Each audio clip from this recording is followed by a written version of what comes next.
আসসালামু আলাইকুম।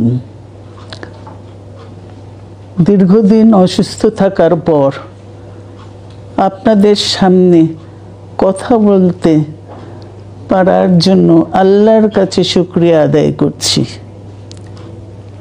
আমার কারাবন্দী অবস্থায় আপনারা আমার কারামুক্তি ও রোগ মুক্তির জন্য সংগ্রাম করেছেন, দোয়া করেছেন।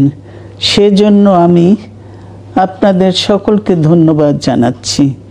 দীর্ঘ আন্দোলন সংগ্রাম ও ত্যাগের মধ্য দিয়ে আমরা ফ্যাসিবাদী অবৈধ সরকারের কাছ থেকে মুক্তি পেয়েছি।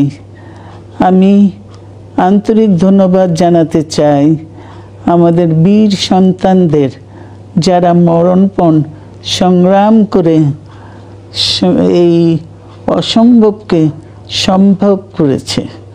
শত শত শহীদদের জানাই শ্রদ্ধা।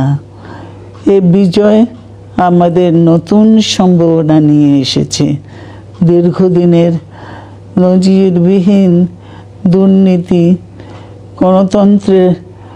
গণতন্ত্রের ধ্বংসের স্তূপের মধ্য থেকে আমাদের নির্মাণ করতে হবে এক সমৃদ্ধ বাংলাদেশ। ছাত্র তরুণরাই আমাদের ভবিষ্যৎ। তরুণরা এই যে স্বপ্ন নিয়ে বুকের রক্ত ঢেলে দিয়েছে, সেই স্বপ্ন বাস্তবায়নে করতে মেধা, যোগ্যতা, জ্ঞান ভিত্তিক গণতান্ত্রিক বাংলাদেশ গড়ে তুলতে সকল ধর্মের গোত্রের অধিকার নিশ্চিত করতে হবে। শান্তি, প্রগতি আর সাম্যের ভিত্তিতে আধুনিক বাংলাদেশ নির্মাণে আসুন আমরা তরুণদের হাত শক্তিশালী করি। ধ্বংস নয়, প্রতিশোধ নয়, প্রতিহিংসা নয়, ভালোবাসা, শান্তি ও জ্ঞান ভিত্তিক সমাজ গড়ে তুলি। আল্লাহ হাফেজ। বাংলাদেশ জিন্দাবাদ।